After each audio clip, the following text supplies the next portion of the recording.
Sports is a meritocracy. If you can do the job, if you have the skills to do it, then you're going to get out there and do it. Whether you went to a trade school or you didn't go to any school or you went to 4-year college or whatever, if you can prove you can do it, you're going to get the opportunity. This is the Workin' Sports Podcast. So I got to say, I am pretty lucky because last week I got to travel to Ohio State, the Ohio State University. The Sport and Society Initiative, led by my friend, Dr. Nicole Kraft at Ohio State, asked me to come and be their keynote speaker for an event they were doing about working in the sports industry. And there was about 150, I think, students there. I didn't count everybody, but there were networking events, there were resume reviews, there were mock interviews. There was a great panel of speakers. So I did the networking session, then I also did the last final hour closing keynote, and the students were so smart, had so many great questions. I really enjoy those kind of opportunities to jump in front. And what was really cool too is that we're there at Ohio Stadium and it's this great room and you're looking out over, the Buckeye and the Big O and knowing where they dot the I. It was really cool. So for everybody listening from Ohio State, thank you for having me. It was great meeting so many of you. I love having those opportunities. I also recognize, despite being a pretty seasoned speaker and presenter for many, many years now, I still talk way too fast when I get excited. Am I talking too much? Are they talking enough? Am I interested? I'm not really interested. Should I play like I'm interested, but I'm not that interested, but I think she might be interested, but do I want to be interested, but now she's not interested? Nicole was asking questions, students were asking questions, and I'd start getting into things and I could feel myself going really fast. And I'm telling you, if I had some media training guru like my friend Steve Boonin, who used to work at ESPN, get their hands on me, I'm telling you, lesson number 1, number 2, and number 3 would be slow down. To which I say, audience, keep up. We're going fast. We got a lot to say. There's things we got to do. I am what I am. I talk fast. I get excited. So let's speed our way through another great question. This is from Jennifer in Alabama. Hi, Brian. I keep hearing about the importance of skills-based hiring, which sounds kind of obvious. Have skills, get hired, right? But it has to be more nuanced than that. I'm a college junior. Can you help me understand what skills-based hiring means and how we can leverage it to best prepare for the job market? Jennifer, great question. This is something we hear all the time. And at first, it used to annoy me too. I'm like, skills-based hiring? I would hope so, right? But they're actually making a direct comparison in a degree inflation and an overabundance of focus on experience. So let me dig into this and we'll explain it. Let's get into the base definition first. There are more than 17,000 active sports jobs on workinsports.com. But you only need one. Our iMatch tool will scan your resume and find the best matches for your skill set and expertise. Check out workinsports.com today to get started. Skills-based hiring is a recruitment approach that focuses on evaluating candidates based on their skills rather than on their education or past work experience. So that's like your baseline definition. It's gaining in popularity because it helps employers find qualified candidates with the necessary skills and potential to succeed in the role. It works best with entry-level and mid-career positions. You hear all that and you're still like, hire people that have the skills to do the job. I mean, I've been saying this on this podcast for, 10 years, it feels like, or even longer than that, even though this podcast hasn't been around that long. Skills-based hiring, we hire people based on what they can do. Here's the deal, though. Not everybody works this way. You'd be amazed to realize that a lot of employers, especially in the early 2000s, began adding strict degree requirements to the descriptions of jobs that hadn't previously required them. So let's say entry-level jobs, they were saying you might need to have a master's or you need to have a certain level of degree program or you have to go have your MBA or whatever it may be. And there was this focus and trend towards that. And only based on experience that you have from jobs that you've done or internships that you've done and what school you went to were the biggest priorities that they were looking for as a scaled, like what the demands of with the job or what their priorities were for hiring. Those were top 2 on the list, which is really kind of ridiculous in a lot of ways. I did this study probably 10, 15 years ago now through all the jobs that were posted on Workin' Sports on whether or not you needed a master's degree to work in the sports industry. And we did this analysis based on how many jobs in our database said master's required. And the number wasn't massive, but there were a lot of them. And the real reason is because college athletics still falls into this problem. If you want to work in college athletics, you are expected to have your master's. And that's what we mean about There's skills-based hiring, and there's also hiring based on degree inflation. The importance of a degree, having this certain status is the number one thing you need to have in order to even be considered, whether it's really necessary or not. I would argue to work in college athletics, you don't actually need to have your master's. It's nice. I'm not against having your master's. Don't get me wrong. You don't need it though. If you had the skills to do these jobs, like, do I need my master's to be a sports information director? I'm sure it helps, but I don't think it's necessary. But college athletics still says you have to have your master's in order to be considered for this job. And I mean, we can all figure out why. I mean, they're college athletic programs. They want people to go get their master's, hopefully at their university, more money for the school. And I love colleges. I mean, they're important. I just was lauding Ohio State, but they aren't always working in a skills-based hiring environment. So when somebody says, duh, skills-based hiring, well, I mean, here's an example where it's not primarily based on skills. It's based on, do you have the right degree? So we are shifting some. We are seeing this market change towards skills-based hiring. And you have to ask yourself, is this a cyclical change or a structural change? So let me explain what I mean by that. Cyclical means, are we adjusting as an employer base, right? Are we adjusting to the current times? So let's say there's a lot of people in the job market right now, but not a lot of jobs. Well, me as the employer, then I have leverage and I can say, I'm going to demand you have these skills, this experience, these degrees. Like, I can demand everything I want. So degrees and other things get emphasized more. But if you flip that around and there's less people active in the job market, but a lot of jobs, well, then I'm competing for a smaller amount of talent out there, and degrees maybe get de-emphasized or experience gets de-emphasized. So we lean towards skills-based hiring. So you ask yourself, is that what we're dealing with right now? Is it just cyclical based on the way the hiring temperature is going right now, or the environment is going? Or on the flip side, structural. Structural change would be, employers have realized that when we leverage and focus in on skills-based hiring methods, we get better employees who stick around longer, contribute more, ramp up faster, are more engaged, whatever. And that this is how we're going to do business from here on out. So I don't have that answer necessarily, but we have some things pointing us in the right direction. So initially, after COVID, there was a transition to skills-based hiring in a pretty hardcore way. And this was kind of seen as being cyclical. Think about it.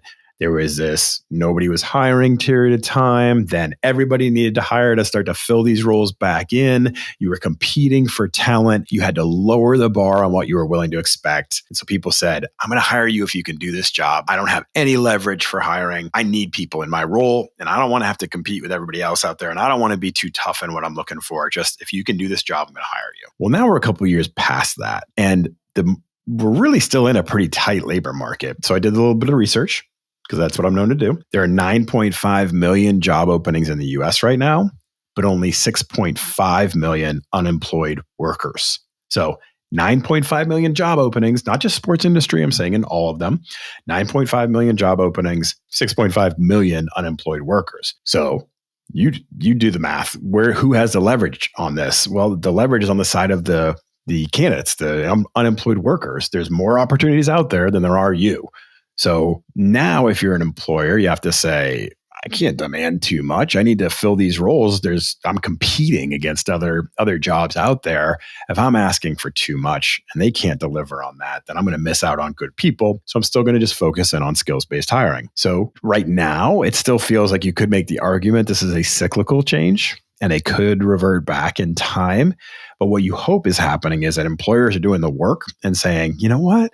This methodology is better. We're getting better employees. They're sticking around longer. We're having greater contribution levels, and that's got value to it. Overarchingly, as I always like to say, sports, I think, is ahead of the curve on this and has always been leaning towards skills-based hiring, except for the college athletics example I gave. A lot of people in the industry that are working with associate's degrees, they didn't even have a college degree, or they have a 4-year program, or they have a master's, but all types. Because I believe sports is a meritocracy. If you can do the job, if you have the skills to do it, then you're going to get out there and do it. Whether you went to a trade school or you didn't go to any school or you went to 4-year college or whatever, if you can prove you can do it, you're going to get the opportunity. Now, I want to be really clear here. College is still extremely valuable because I don't want you to come out of this thinking, well, great, I don't need to get a degree then because it's not that essential as long as I have the right skills profile. Well, that's true. That might help you get the first job. But going to college, getting a well-rounded education, learning the business principles raises your ceiling. Lets you go further. Like my first job was as a video editor, right?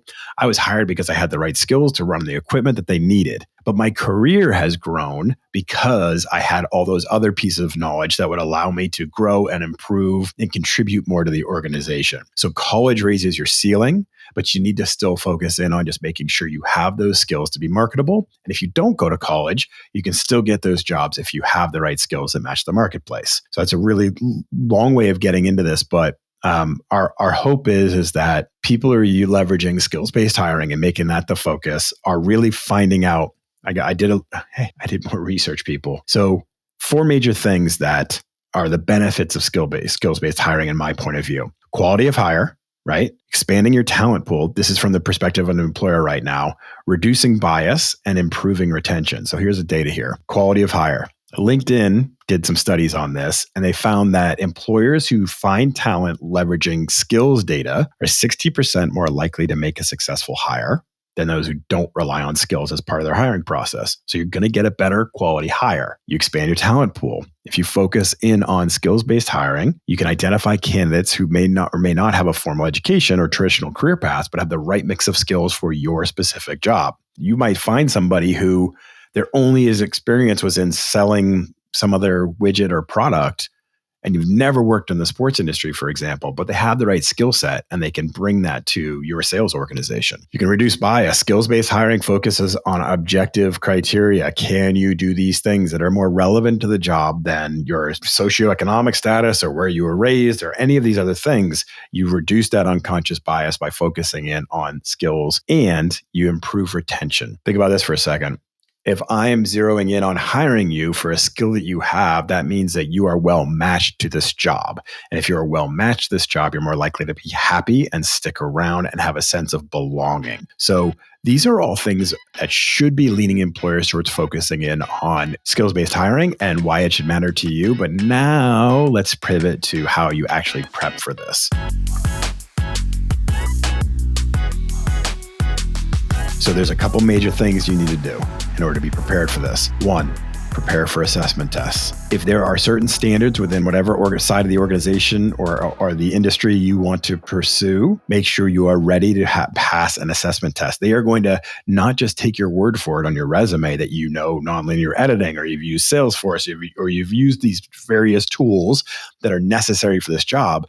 They are going to test you on them. So be prepared for that. There are online tests for a lot of these platforms. You can start to make sure your skills are up to snuff. You can get certifications, and just be ready for that being part of your process is an assessment test of some type. Additionally, even kind of before the assessment test concern, you have to identify what those needs are. You have to identify those market trends. And what I mean by that is something we've talked about a lot on this show. Go research jobs, look at the job descriptions that interest you, write down the skills that they're saying they want for this job, evaluate yourself whether you have them or not. It's a pretty simple plan. You do that, you're going to know what market demand is. Then you're going to prepare yourself to demonstrate these skills in your interview process, in any assessment test, in what's needed in order to be considered for this job. And then leveraging certifications, take online courses, get a certificate from a reputable source, have that as part of your brand and portfolio. So do your own self-assessments too.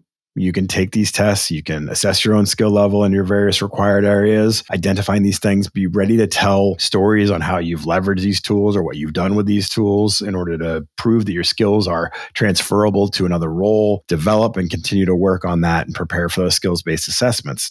And then the next thing, the last part that I'll mention on this are your materials. In your resume and cover letter, tailor it to highlight the relevant skills and experiences and how they all fit together.